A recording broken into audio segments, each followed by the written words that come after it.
You guys, Shattered from RotoRev. Today's video is solder. We're just gonna go over some key points of soldering here. Just try and get as much or the best possible solder joint on your electronics. So what we're gonna need is your solder iron. I got a variable one. Those are like $100, give or take, on Amazon. Flux, lots of flux. Even though I know a lot of people are gonna say that the solder itself has flux, but still keep that handy.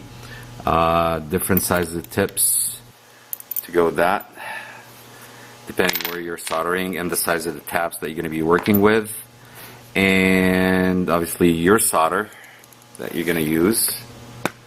And we're using the MG Chemicals, that's normal solder, which is lead. Or you can always go with lead free, but just put in mind that the melting point is a bit higher, so it is a bit harder to work with. So let's start with a BDB that we have here. Keep always handy some, almost forgot about that, tip cleaner. Keep the tip of your iron always in a good shape and shiny. Once it starts getting dull, sorry, it's just too hot, I don't want to get too close. Once it gets dull, then all those issues are going to start. So let's start with this one, and we're going to do small solders first. Let's say your Beck solders. Just going to zoom into this. There's two ways, or a few ways actually. Are you going to pre-tin the tabs and the wires or not? Pre-tinning is always a good idea, even for the wires. I usually just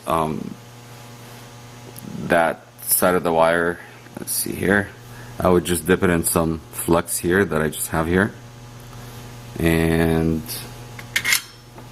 clean the tip, and then try to get in focus here.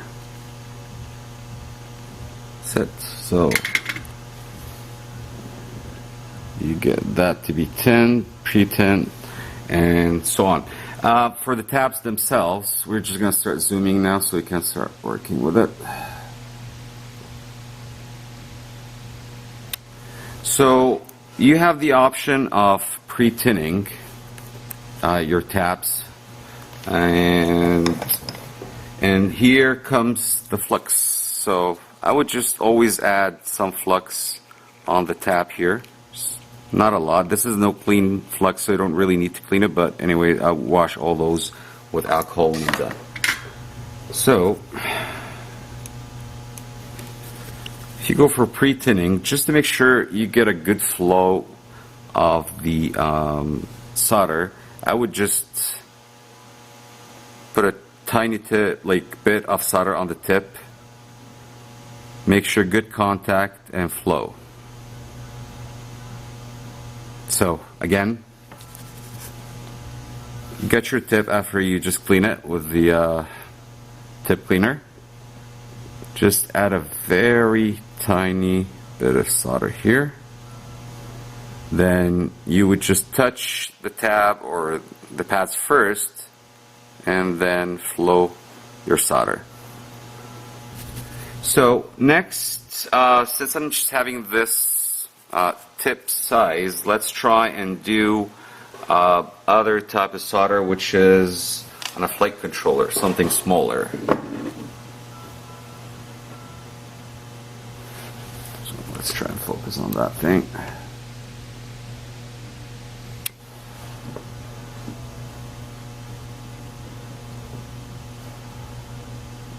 Okay, just put it in the middle of. Okay, so we got that one. Again, flux. I would just add flux around those pins.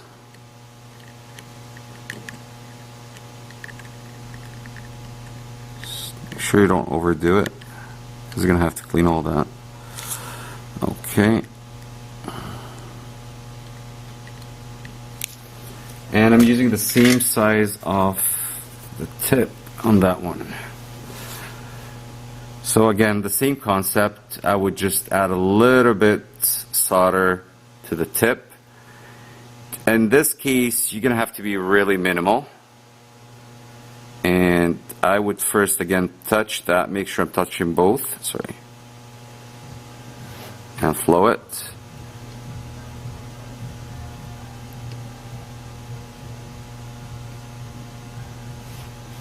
First one is not totally covered, so we'll redo that one.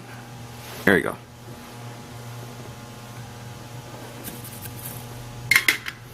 Once we're done with that size of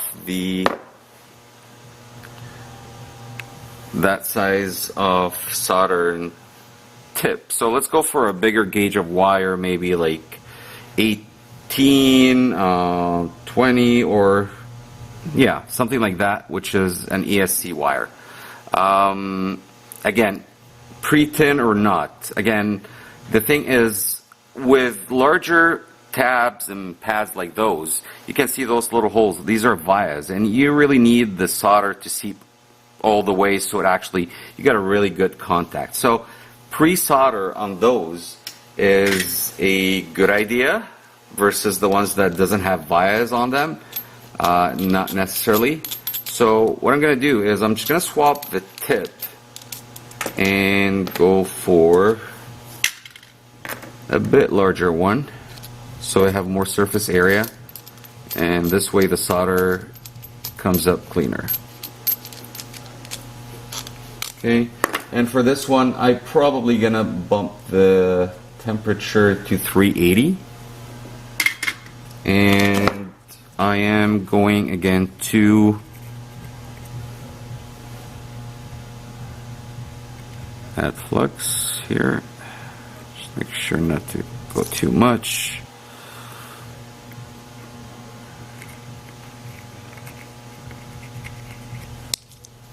Okay, and we are gonna go with pre-tinning in that case.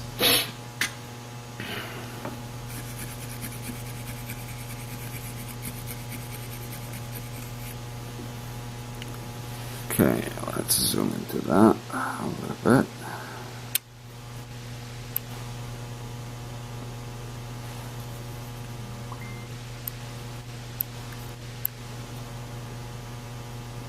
Okay, so just make sure once you swap a tip on your solder iron is just to give it enough time to heat up. Even though it doesn't flash on your screen or whatever, just give it an extra 30 seconds maybe before you start doing that.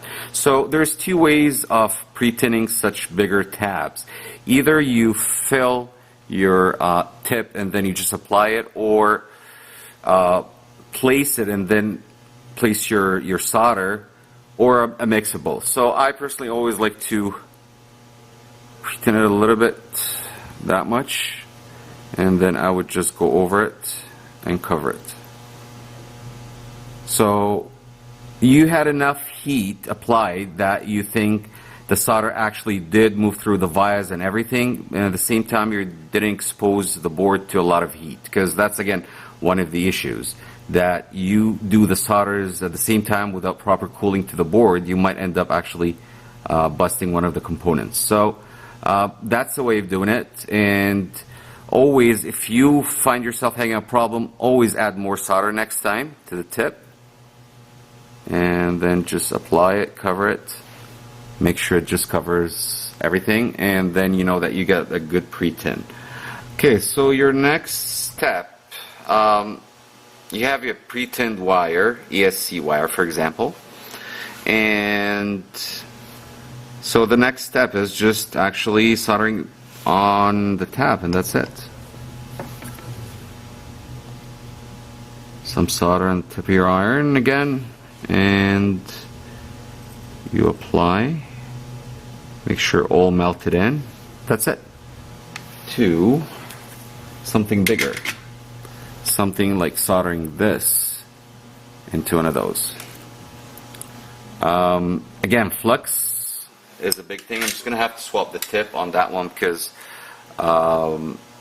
this has a really big size of tab on it and a lot of copper, so you need fairly larger solder tip, which is something like this. And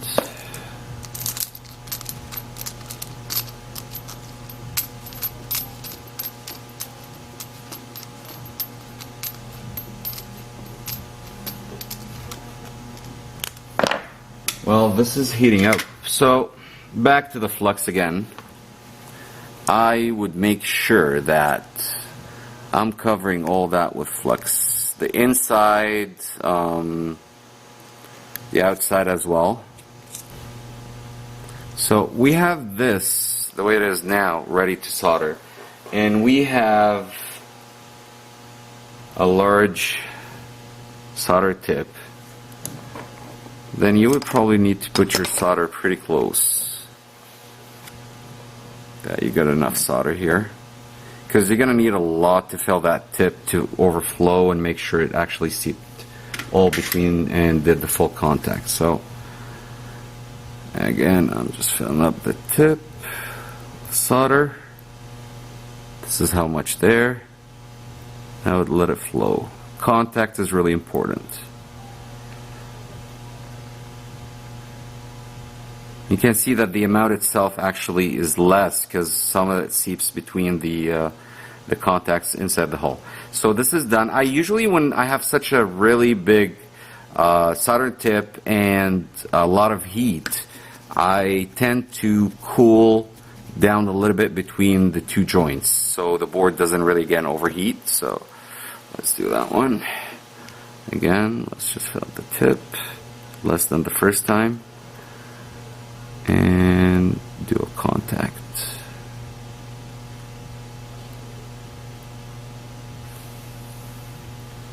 And that's it for the big ones.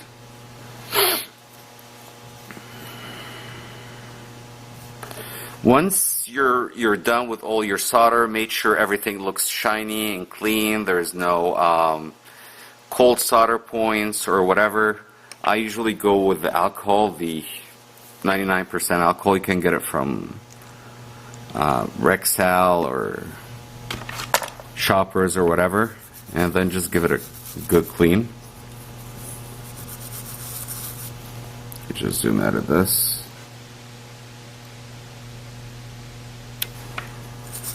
And yeah, you can't really hurt much on the board with alcohol, so be generous.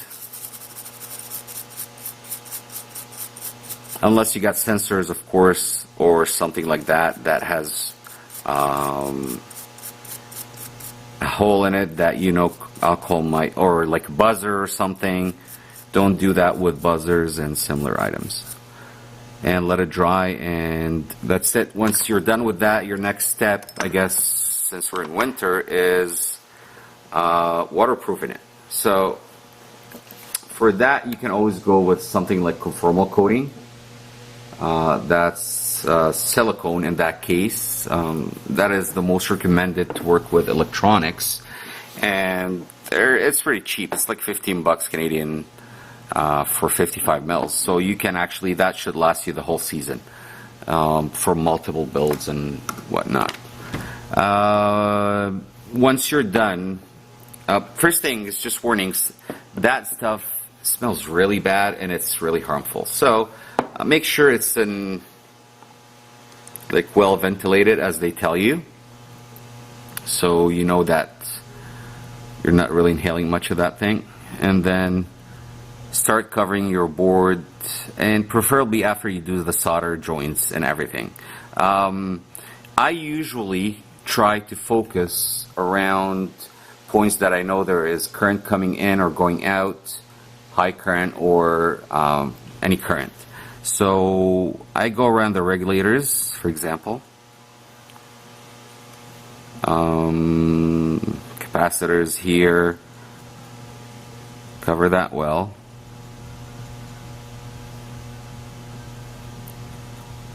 That regulator too, those capacitors, and so on.